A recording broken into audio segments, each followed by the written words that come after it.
안녕하세요. 존입니다. 자주 왔어야 되는데 늦게 찾아왔습니다. 죄송합니다. 제가 지금 일하고 있는 곳을 그만두고 다른 곳에 지원하느라 역사 공부에 집중하지 못했습니다. 지금 다니는 곳은 뉴질랜드에서 제일 무서운 곳입니다. 전국 교도소에서 제일 악질, 매스머더 중범죄인들만 모아놓은 하이 앤 맥시 프리즌입니다. 저는 이곳에서 메디컬을 담당하고 있습니다. 이들은 갱들끼리 싸움도 많이 하는데 주먹으로 얼굴을 쳐서 코뼈도 부러지고 발로 밟아서 갈비뼈 부러지고 또 손도 부러지고 또 이 면도날 같은 거 먹고 병원 간다고 협박하고 할복하고 뭐 이제 그럽니다. 이런 무기들이 엄격하게 관리가 됨에도 불구하고 어떻게 수단과 방법을 가리지 않고 만들어서 이런 일을 벌이곤 합니다. 자, 저는 이제 조만간 이곳을 떠나고 환자 이송을 담당하게 됩니다. 자, 보통은 이 앰뷸런스로 가는데 너무 먼 길은 비행기로 이송하게 됩니다. 그래서 저는 앰뷸런스는 타지 않고 비행기만 타고 환자 이송을 하게 됩니다. 이 중증 정도에 따라 간혹 헬리콥터로 갈 수도 있습니다. 저도 이제 이 나이가 이제 육자로 이제 넘어가는 단계이고요. 그래서 언제까지 이 힘든 일을 할 수 있을지는 모르겠습니다. 자, 그래도 이 힘이 닿는 데까지는 한번 해보고요. 아니면은 혹시 또 호주로 넘어가서 지난번에 가서 한 일했던 경험을 토대로 다시 한번 갈까 생각 중입니다. 자, 이제부터는 이 파사 이사금부터 하겠습니다. 자, 지난번에 박시계 유리왕 이후 탈해가 왕위를 잇게 되었죠. 그 후에 다시 박시계가 탈환을 하는데 예, 유리 왕이 둘째 아들인 파사부터 왕위를 잇게 됩니다. 자, 이 파사의 아버지는 유리 왕이고 박시계입니다. 파사는 이 한국적 이름과는 멉니다. 아달라도 그렇습니다. 자, 역사 스페셜에 의하면 파사는 이 인도 지방에서 나는 돌을 한다고 하는데요.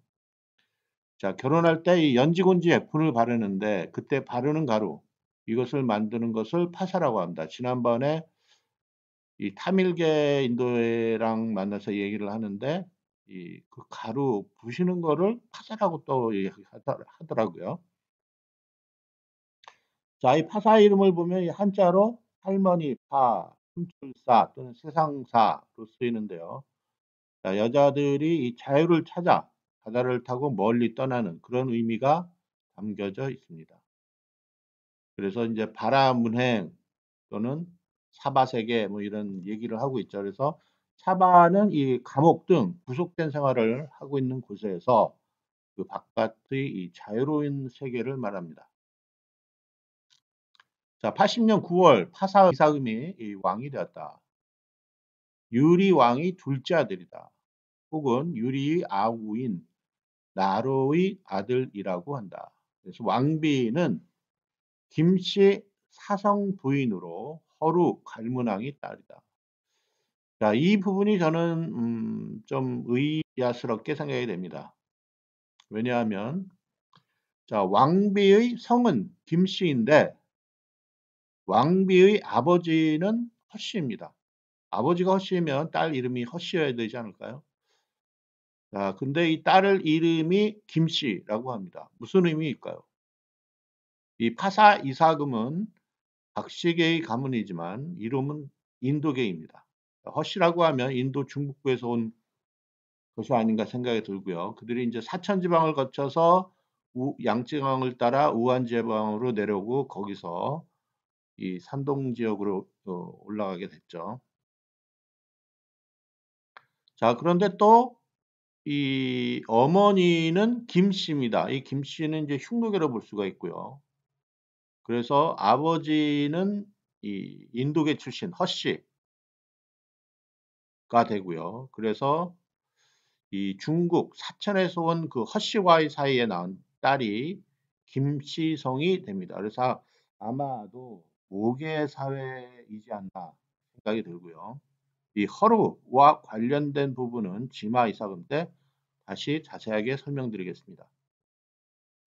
자, 유리왕이 첫째 아들인 일성도 왕비는 박씨죠. 그러면 근친 관계가 됩니다. 자, 이 부분도 이해하기 쉽지 않은 부분인데요. 다음에 한번 또 제대로 한번 생각해 보겠습니다. 자, 85년 4월 신라 분기와 백제 분기에는 객성이 잠이로 들어갔다라는 기록이 나옵니다. 이 첨과 관련된 이 역사 기록이 나옵니다. 자, 이 역사 기록을 어떻게 해석해야 하는가? 상당히 중요한 문제죠. 자, 이런 중요한 문제를 풀게 되면 이 역사적으로 풀리지 않는 그러한 부분들이 자세하게 풀리지 않나 생각이 됩니다.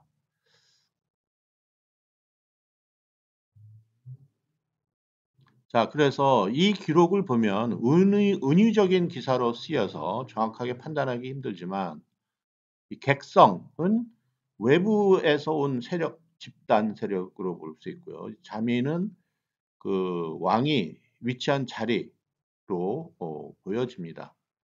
그래서 이 백제 기루왕 또는 신라 파서왕 때 이 외부 세력이 백제와 신라 왕자 지역으로 들어간 것이 아닌가 파악이 됩니다. 자, 백제와 신라를 동시에 공격한 외부 세력은 무엇일까요? 이 당시는 가야가 신라를 공격하는 시기이고 가야 세력이 외부에서 왔고 강력했다면 이 외부 세력인 객성은 가야가 아닌가 생각이 됩니다. 이 가야 세력은 신라뿐만 아니라 백제 지역으로 또 갔을 것이라고 추측이 됩니다. 이 기록에 의하면 이 당시 백제는 상대적으로 약한 정권이 아닌가 추측이 되고요. 이 백제 지역에는 이 가야의 침입으로 이 아마도 삭제가 되지 않았나 생각이 됩니다. 다행히 신라는 이 시기에 가야 세력을 대적할 정도의 세력이 버티겼기 때문에 기록이 남아 있는 것으로 판단됩니다. 자, 그래서 혹시 다음 기회에 이 천문학과 관련된 이 역사 기록을 자세하게 한번 다루도록 해보겠습니다. 자, 87년 7월 성루를 수리하고 가소성과 마두성을 쌓는다는 기사가 나옵니다.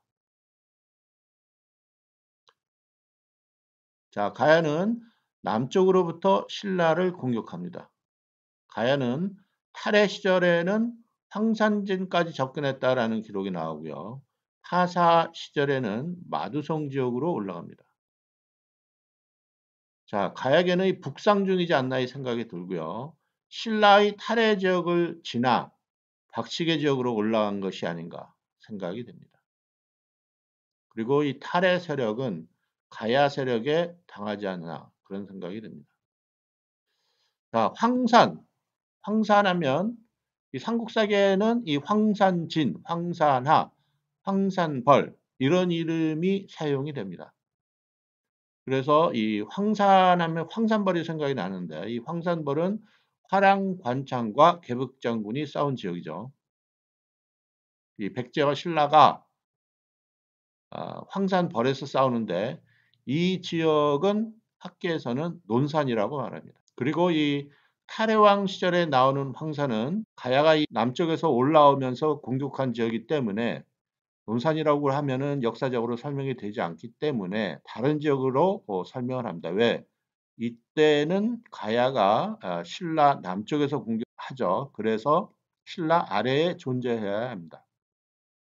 그래서 이제 합천에 흐르는 강을 황강이라고 이제 말하고 여기서 말하는 이 황강을 합천지역이라고 명명합니다. 자, 그래서 이 황산을 이 한반도 지역으로 설명하면 황산은 이제 논산에도 있어야 되고 합천 지역에도 있다라고 설명을 해야 됩니다. 자, 하지만 이 황산의 위치는 원래 현재까지 이 황산의 위치는 이 양쯔강에 위치하고 있는데 우한 지역에 있죠. 근데 이제 산동석에 있는 것으로 말을 하게 되면 제 견해에 의하면 현재 사비의 위치이고 그곳은 사수현, 이 빨간 것으로 이제 표시한 그 지역이지 않나 주장합니다. 그 다음에 90년 6월에 백제봉기 규랑 시절에는 큰 바람이 불어 나무가 뽑혔다. 3년 후 횡악의 큰 바위 5개가 한꺼번에 떨어졌다. 이런 기록이 나오는데요.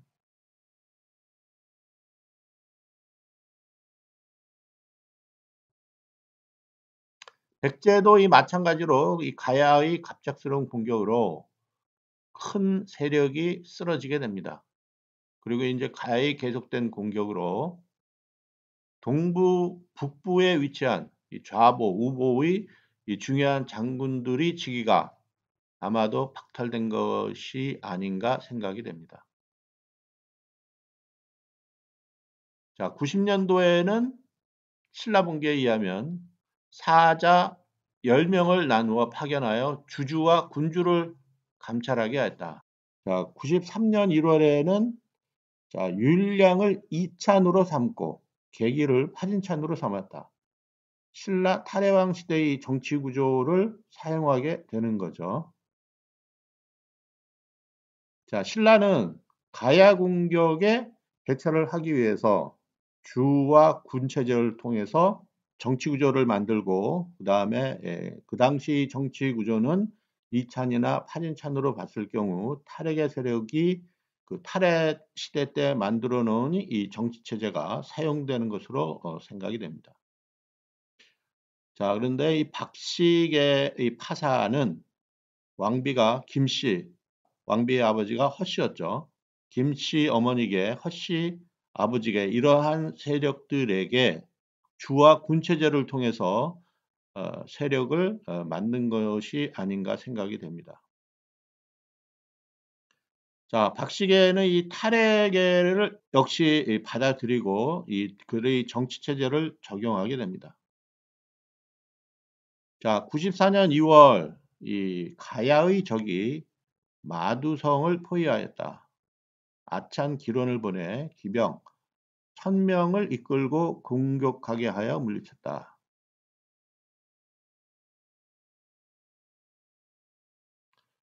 자, 가야의 이 1차 침입이 있고 2차 침입이 있는데요. 자, 탈해왕 시절에는 이 가야가 이 황산진까지 진출했으나 하사 시절은 그 위로 더 북상해서 마두성까지 진격한다고 설명을 합니다. 가야의 공격으로 백제는 속수무책을 당하는 반면에 신라는 이 탈핵의 세력이 군대를 보내서 이를 물리친 것으로 판단되어집니다. 도시 이름들은 이 말, 그 다음에 소, 그 다음에 개, 이러한 이름들이 들어간 그 도시 이름들이 나오게 되는데, 윷놀이가 고조선 때는 이 군사 지도였다 그러죠. 독에 걸린 뭐에 해당되는 이 동물들의 이름을 사용해서 이 도시 이름을 짓지 않았나 생각이 됩니다. 이런 이론이 완성이 되면 아마도 이 마두성, 우두성, 뭐 구양성 뭐 이런 것들에 대한 위치가 좀 더 확연하게 드러나지 않나 생각이 됩니다. 자, 96년 9월 가야인들이 남쪽 변경을 습격하였다. 가성주 장세를 보내 막게 하였으나 적에게 살해되고 말았다. 왕이 분노하여 용맹한 병사 5천을 이끌고 전쟁에 나서 적들을 패배시켰는데 사로잡은 자가 매우 많았다. 97년 1월 병사를 일으켜 가야를 정벌하고자 하니 그 나라 왕이 사신을 보내 죄를 청함으로 그만두었다. 자, 이것은 이 가야의 2차 침입에 해당되는 내용인데요. 자, 1차는 아찬, 길선이 가야를 격퇴합니다. 이 탈핵의 정치 구조를 가진 아찬이 이 가야와 대응합니다. 자, 지금 2차는 탈핵의 정치 구조를 가진 사람이 아니고 가성주 장세가 가야를 막죠. 그러나 이제 실패를 하죠. 그래서 이제 왕이 직접 이를 막아야 되는데 이때의 이 왕은 박시계입니다. 물론 이제 왕비는 김씨, 허씨가 되죠. 자, 2차 침입 때는 이 탈핵의 신라 정치 구조는 보이지 않죠.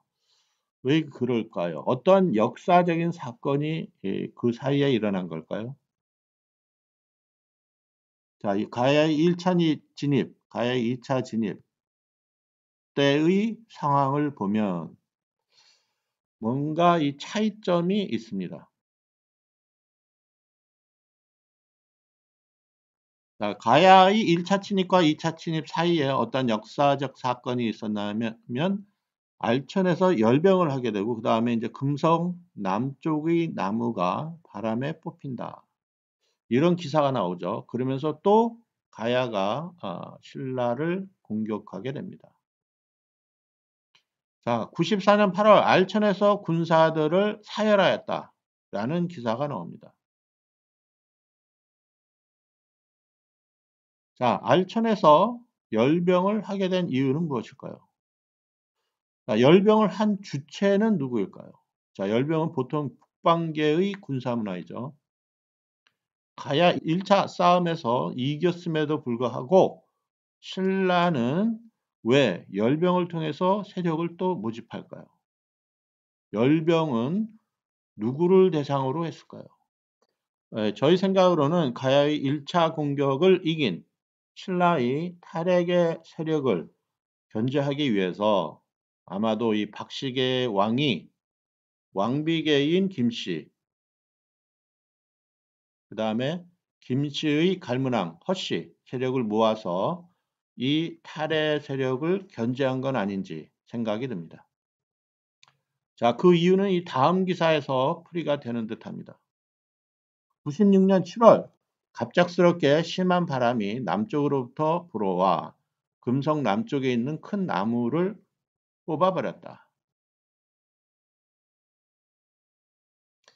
자, 신라 사회에 어떤 정치적인 갈등이 있는 것으로 생각이 되는데 정확한 판단을 하기 어렵죠. 아마도 박씨 세력이 열병을 통하여 김씨와 이 허씨계를 통합하여 탈핵계를 견제하지 않는가 생각이 들고요.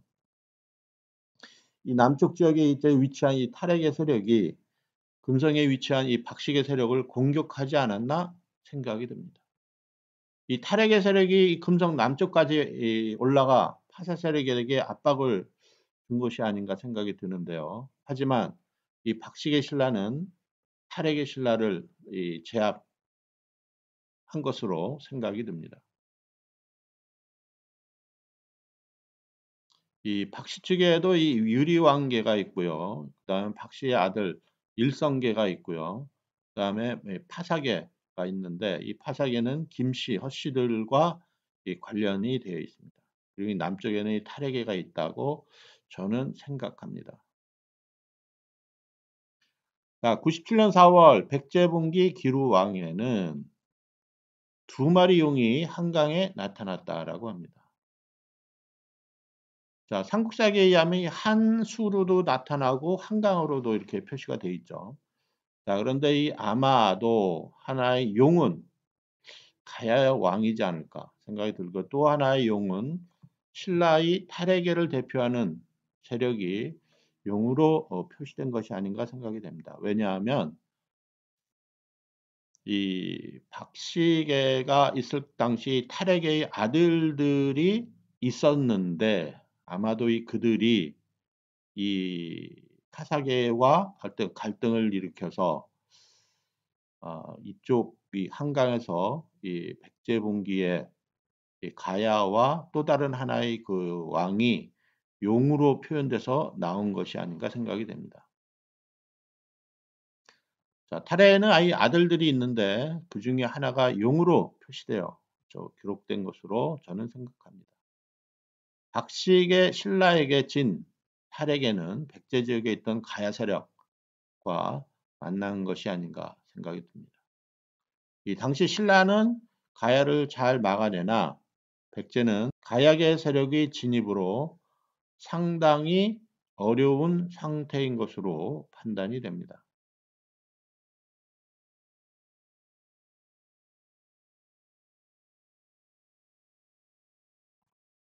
자, 그럼 파사이삭은 왜 금성에서 월성으로 이주했을까? 101년 2월 성을 쌓고 월성이라 이름을 붙였다. 101년 7월 왕이 월성으로 거처를 옮겼다. 자, 96년 7월에 금성과 관련된 기사가 나오죠. 자, 그리고 금성에서 살던 파사는 101년에 성을 쌓고 월성이라 이름 짓고 그해 7월에 거처를 옮기게 됩니다. 자, 금성에서 월성으로 이사를 가는데 가야가 2차로 침입을 하게 되죠. 그러면서 가뭄이 들고 우박이 떨어지고 지진이 발생한다. 그래서 이제 자연재해 현상이 일어나게 됩니다. 자, 가야가 1차로 신라를 공격하고 그다음에 이제 2차 신라를 공격하는데 그 후에 이 자연재해로 금성은 재기가 힘들었고 아마도 이제 그런 이유로 인해서 파사가 금성을 포기하고 월성으로 이주한 것은 아닌지 생각이 듭니다. 자, 금성은 아마도 박시계와 탈핵의 싸움으로 인해서 피폐해진 것으로 파악이 됩니다. 또한 그 후에 이 자연재해로 인해서 더 이상 금성에서 살기 힘들어 월성을 만들고 그쪽으로 이사간 것으로 생각이 됩니다. 자, 이 당시의 국제적인 상황을 보면 고구려는 77년에서 98년 21년간 기록이 나오지 않습니다. 이 시기는 신라의 가야기사가 나올 시점이고요. 백제는 기루왕 시절에 해당이 됩니다. 자, 98년에서 100년 3년간 신라에는 자연재해 기록이 보이고요. 백제봉기도 마찬가지로 98년에서 102년간 5년간 백제는 자연재해 기록이 나오던가 또는 일부 기록이 나오지가 않습니다. 자, 파사 이사금과 수로왕의 관계에 대해서 한번 또 보겠습니다.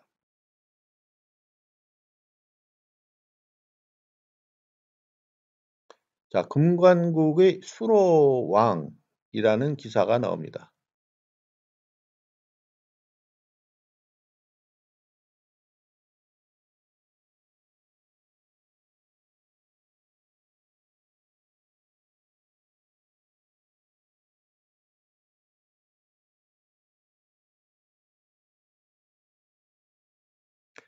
자, 이 기사도 선뜻 이해하기 쉽지가 않습니다. 자, 그 전에 한번 의심이 되는 부분이 있는데요.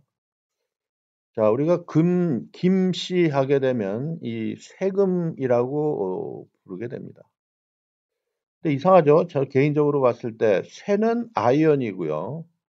금은 골드입니다. 이 아이언과 골드가 같지 않은데 왜 에, 금이라고 써놓고 쇠로 읽을까요? 자, 이에 대한 내용을 역사적으로 판단할 수가 있을까요? 다시 얘기해서 수로 왕은 금관국입니다. 이 당시에 수로가 이 금관을 만들 줄 알았던 것으로 생각이 되고요. 이 당시 가야는 이 철기 문명을 가지고 들어왔다고 저는 생각이 됩니다. 그래서 철을 사용하지 않았나 생각이 됩니다. 그래서 이 수로 왕을 금으로 보고 그게 이 가야랑 같다 이렇게 설명하는데 솔직히 저는 이해하기 쉽지 않습니다. 자, 삼국사기에 의하면 금관국의 수로왕은 하사이상훈과 적대적이지 않죠. 그리고 이제 신라는 가야와 계속적으로 적대적입니다. 삼국유사에 의하면 수로왕은 가락국이라 하고 가야라고 표현합니다. 자, 그러면 삼국사기 기록의 수로와 삼국유사 기록의 수로는 내용이 이렇게 일치하지 않죠. 다시 얘기해서 수로와 삼국사기에 나오는 수로는 친화적인데 왜 그럼 싸웠을까요?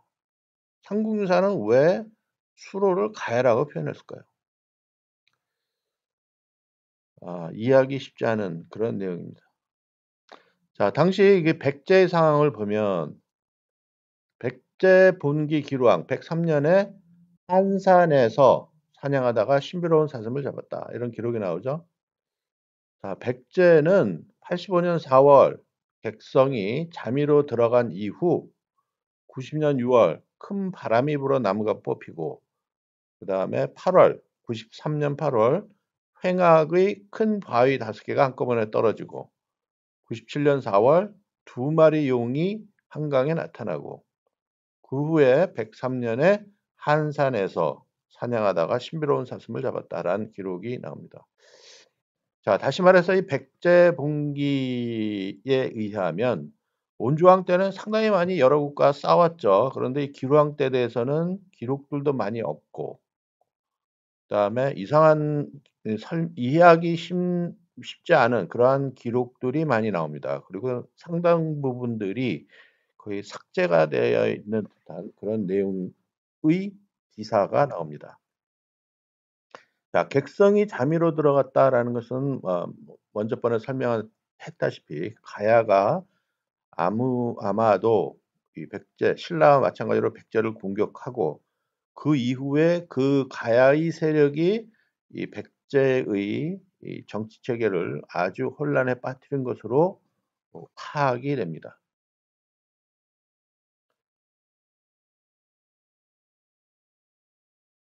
자, 그래서 이제 백제는 거의 초토화된 은유적인 기사가 나오고요. 왕은 거의 힘을 잃게 됩니다. 자, 당시에 신라는 하사는 어떠한 상황이었냐? 그나마 자리를 잡고 월성으로 이사간 후에 영토를 확장시키는 그러한 기록들이 나오죠. 그래서 실직이 반란을 일으키니 병사를 출동하여 토벌하여 평정하고 남은 무리들을 남쪽 변경으로 옮겼다. 이런 기록이 나옵니다. 자, 신라는 백제와는 달리 이 가야의 공격을 파사가 잘 막아내고 북쪽의 주변국을 복속시키고 이 유민을 남쪽으로 내려보내서 강화를 시키죠. 자, 당시 이 주변국을 보게 되면 이제 고구려와 한은 이 당시에 어떠한 역사적 사건을 보여주냐 하면 이 당시에는 이 105년 1월에는 고구려 분기에 의하면 태조 왕이죠. 그래서 태조 왕이 장수를 보내 한의 요동으로 이 당시의 요동은 한에 속한 것으로 보입니다. 그래서 이제 그 한나라의 수도 낙양이죠. 낙양에서 이 동북쪽으로 요동이 있는데 이 지역에 한이 세력이 자리를 잡고 있었고 그 당시에 고구려 태조는 이 한에 소속된 그 요동의 6현을 약탈하였다라는 기록이 나옵니다. 이에 반해서 한의 요동, 태수, 경기가 군사를 출동시켜 고구려의 군대를 막으니 왕의 군대가 크게 패하였다. 이런 내용이 나오죠.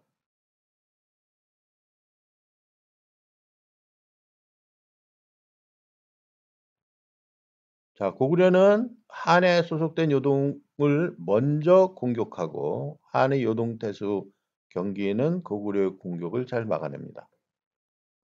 자, 이와 같은 국제적으로 고구려와 한의 공격으로 인해서 상대적으로 약해진 백제와 신라는 서로 화친을 하게 됩니다. 자, 그래서 105년 1월 이 백제분기에 의하면 신라에 사신을 보내 화친을 청하였다. 이런 기사가 나옵니다. 신라분기에도 나오고요. 그래서 이제 고구려와 한나라가 싸우는 시기에 약해진 백제는 신라에 의존을 하게 됩니다. 그래서 이제 화친을 하게 되죠. 신라는 탈해 이사금 때 보면 백제와 계속 싸우죠. 그래서 낭자곡성, 뭐 구양성 뭐 이런 식으로 많이 싸우게 되는데 하사 이사금 시절에는 백제는 신라와 화친을 하게 됩니다.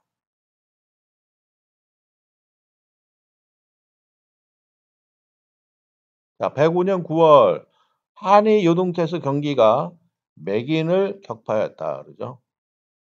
반격입니다. 자, 이 당시에 신라는 압독에 행차하여 가난하고 곤궁한 자들을 구휼하였다. 그래서 이제 그리고 이제 3월에는 압독으로부터 왕이 돌아온 것으로 기록이 나옵니다. 신라와 백제는 가야를 상대로 싸우다 국제적인 상황에 비추어 볼 때 백제는 신라에게 화친을 하고 가야 또한 공격이 중단된 상황에서 이제 신라는 이제 주변국 상황에 주시하게 됩니다. 그래서 이제 압독이란 이름 봐서 혹시 압록강 근처에 있지 않나 생각이 들고요. 이 지역에 사는 주민들을 화사가 돌봐주는 것으로 파악이 됩니다. 자, 106년 8월 마두 성주에게 명을 내려 가야를 정벌하게 하였다. 그리고 108년 5월 병사를 보내 이지국, 다볼국, 촉팔국을 정벌하여 병탐하였다. 자, 그래서 이제 신라는 다시 자리를 잡고 주민들을 결속한 후에 영토를 확장하게 되는 기사를 보게 됩니다.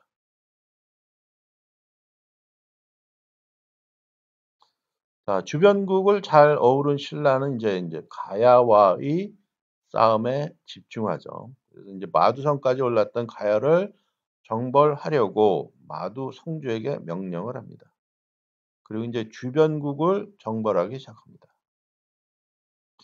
자, 백제봉기 기루왕에 의하면 말갈이 우곡에 들어와서 백성들을 약탈하고 돌아갔다라는 이제 말갈 기사가 다시 나오게 되고요.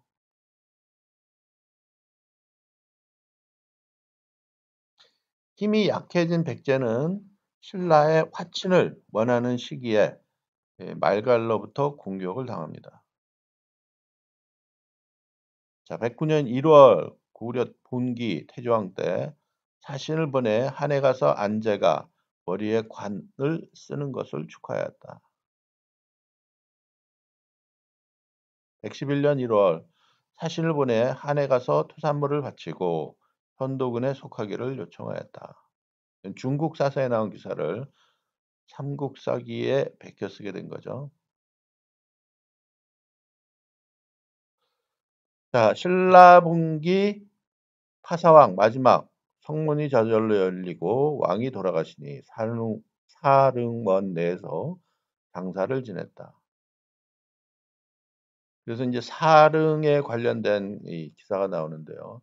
박격거세도 죽을 때 남해, 유리, 파사 왕들이 죽을 때는 사릉에서 장사를 지낸 기록이 나오게 됩니다. 지금까지 파사 이사금이었습니다. 다음은 파사의 아들 지마 이사금부터 다시 시작하겠습니다. 감사합니다.